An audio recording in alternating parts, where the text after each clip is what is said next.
Welcome to mood swing backpackers. अभी मैं हूँ यूपी में और आज की तैयारी है कुशीनगर की।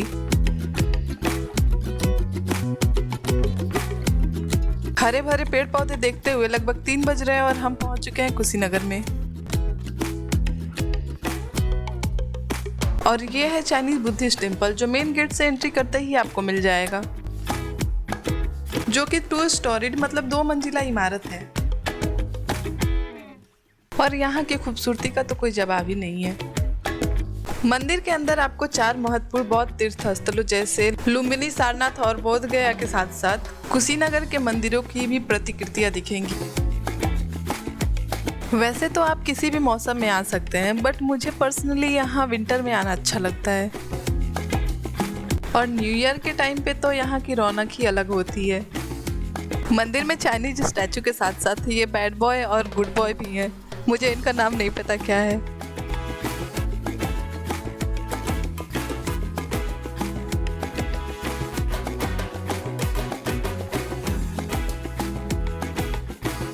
और अंदर ही एक छोटा सा काउंटर भी है जहां से आप भगवान बुद्ध से रिलेटेड छोटी छोटी प्यारी प्यारी चीजें खरीद सकते हैं।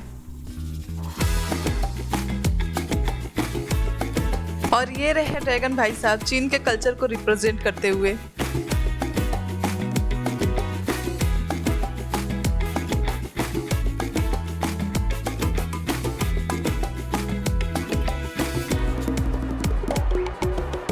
ये रहे प्यारे से लाफिंग बुद्धा जी। यहाँ इतनी शांति और सुकून है कि पूरा दिन भी आप बिताए तो मन नहीं भरने वाला है। और महात्मा बुद्ध के स्टैचू के पीछे जो आप वॉल डिजाइन देख रहे हैं वो एक्चुअली में महात्मा बुद्ध की छोटी छोटी मूर्तियाँ हैं। ये मंदिर अभी बंद है, लेकिन मैं कहाँ मानने वाली हूँ, इसीलिए चलते हैं चुपके से अंदर। यहाँ का आर्किटेक्चर बहुत सुंदर है।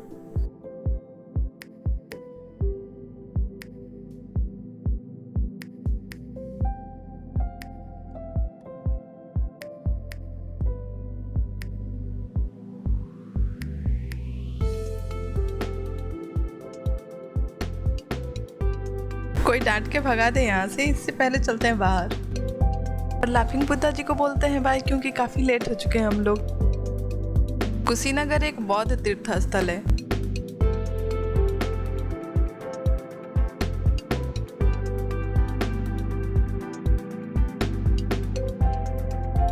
जहाँ गौतम बुद्ध का परिनिर्वाण हुआ था।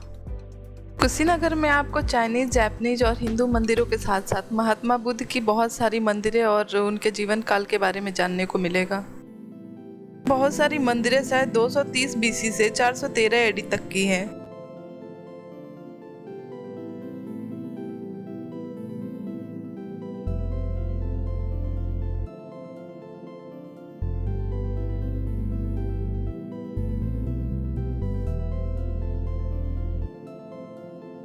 अभी हम लोग पहुंच चुके हैं गेट नंबर 2 पे, जो यहाँ का दूसरा और सबसे ज्यादा देखे जाने वाला मंदिर है।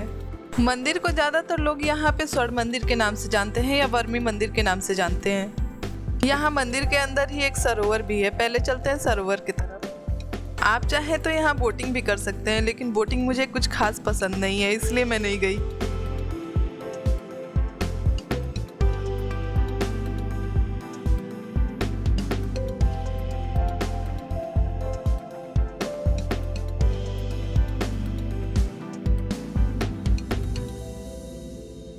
और ये रहा यहाँ का स्वर्ण मंदिर।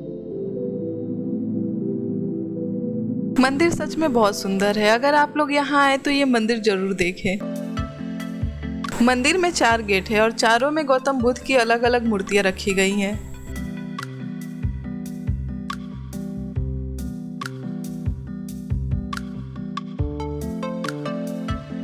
और ये गौतम बुद्ध के सभी शिष्यों की मूर्तियां हैं जो देखने में काफी सुंदर लग रही हैं।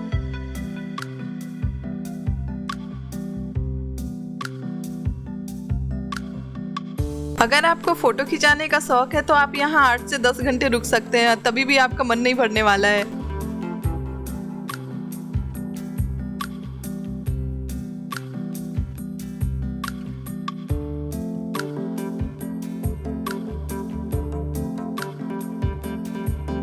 हम लोगों को बचपन से इस मंदिर के नाम पे इतना पागल बनाया गया है। अंकल लोग बोलते थे कि इस मंदिर के टॉप पे एक डायमंड रखा गया है और ये बात हम लोग आज भी मानते हैं।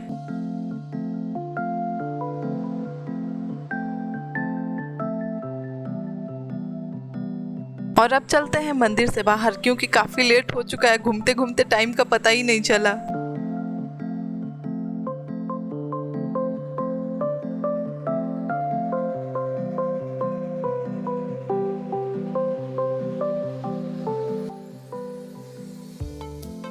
मंदिर से बाहर निकलते ही हमें दिख गया हर एक माल 10 रुपये वाला और यहाँ ना जाना तो पाप होगा और ये पाप हम लोग कैसे कर सकते हैं।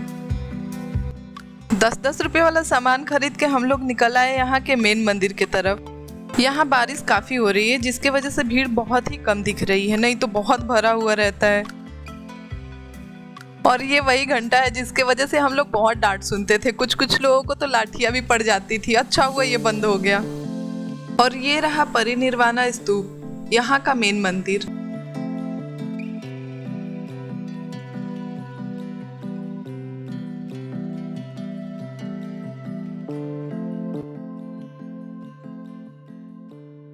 इस मंदिर को गौतम बुद्ध का मृत्यु स्थान भी बोला जाता है।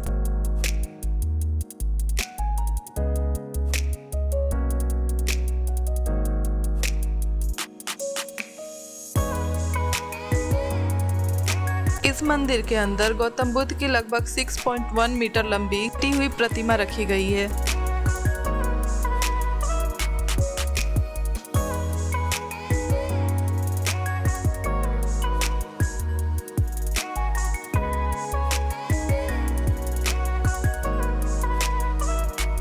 मंदिर में दर्शन के बाद हम लोग निकल आए हैं बाहर और चलते हैं आगे की तरफ।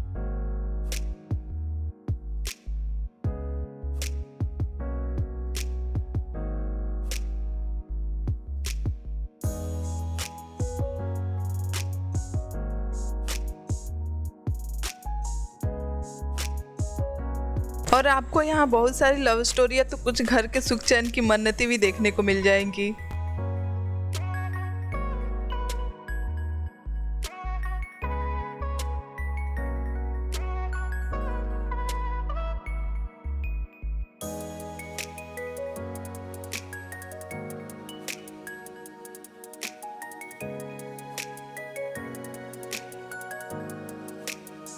यहाँ मेडिटेशन, योगा और पिकनिक के लिए बहुत अच्छी जगह है। अगर बारिश ना हो तो आप यहाँ आके शाम तक रुक सकते हैं।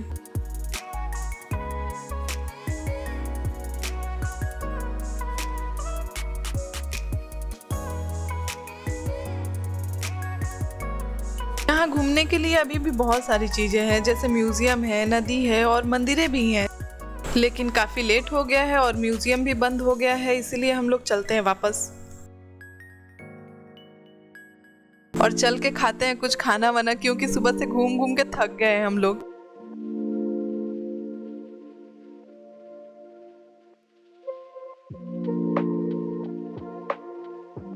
आइए चलते हैं बाहर। खाने के तलाश में घूमते हुए हमें मिला ये क्यूट सा फूड कोर्ट और फटाफट खाते हैं खाना और भागते हैं बस स्टेशन की तरफ।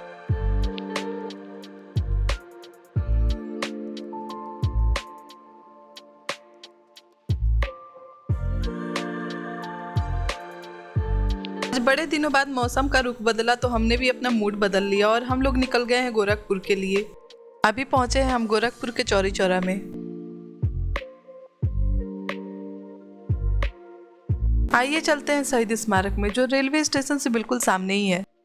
चौरी चौरा का नाम आपको इतिहास के पन्नों में भी चौरी चौरा कांड के नाम से मिल जाएगा, जिसको बदल के अभी चौरी चौरा क्रांति नाम रख दिया गया है। यहाँ के दीवारों पे शहीद हुए लोगों की पेंटिंग्स भी बनाई गई हैं। जगह तो काफी अच्छा है, बट एज ए विजिटर मुझे लगता है कि थोड़ी साफ सफाई और मेंटेनेंस की जरूरत है।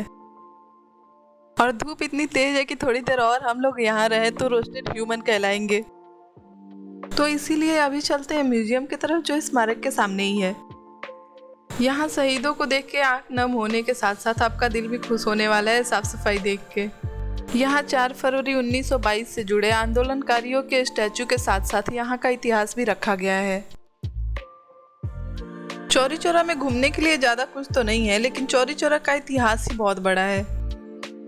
और अब चलते हैं गोरखपुर के तरफ।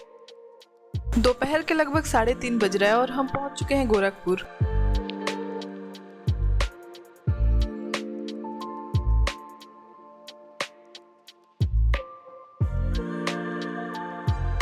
अभी हम लोग पहुंच चुके हैं गोरखनाथ मंदिर के गेट पे। के पास अगर अनयूजुअल कोई चीज हो तो उसको मंदिर में एंट्री से पहले हटा लीजिएगा, क्योंकि सिक्योरिटी यहाँ बहुत टाइट है।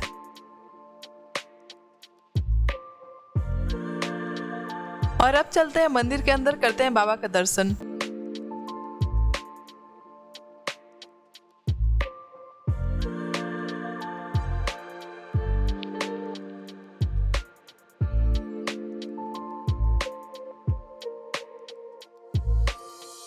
इस 52 एकड़ के एरिया में देवी देवताओं की प्रतिमाओं के साथ साथ आपको ऋषि मुनियों की प्रतिमाएं भी देखने को मिलेंगी। अगर आपको भीड़ में घूमना पसंद है तो आप मकर संक्रांति के टाइम पे यहाँ आ सकते हैं। काफी भीड़ होती है यहाँ। मुझे अभी भी याद है, बचपन में एक बार हम लोग मकर संक्रांति के दिन यहाँ पे आए थे और मैं चक्कर खा के गिर गई थी। फिर हम लोग बिना दर्शन किए ही वापस चले गए थे। तब से हम लोग मकर संक्रांति के दिन तो नहीं आते हैं। और ये है यहाँ का सबसे नया मंदिर, जिसको बहुत ही सुंदर बनाया गया है। मंदिर में इतनी आस्था है कि मन करेगा कि यहीं बस जाए, लेकिन वापस तो जाना पड़ेगा, तो इसलिए आइए चलते हैं बाहर।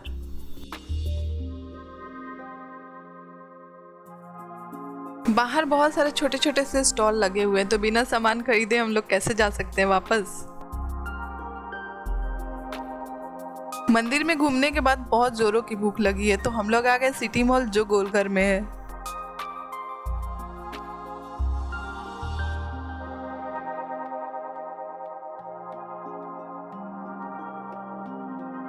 और अब अपने भूख का इलाज करते हैं और मंगाते हैं कुछ खाने को।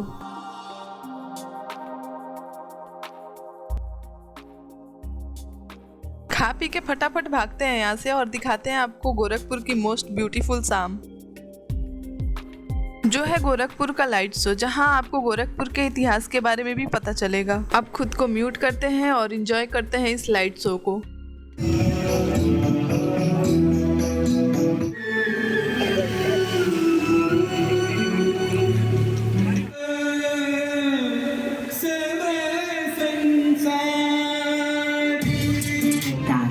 योग के व्यावहारिक पक्ष को जन जन तक प्रसिद्धि दिलाने हेतु भी है। बाबा गोरखनाथ शिवावतार हैं। महापरिनिर्वाण प्राप्त किया।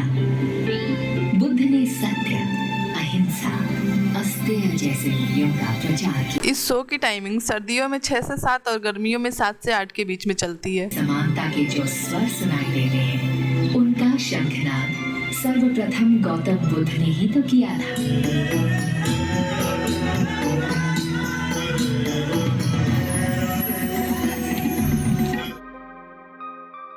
और अभी आ चुके हैं हम लोग देश के सबसे लंबे प्लेटफॉर्म वाले रेलवे स्टेशन गोरखपुर में।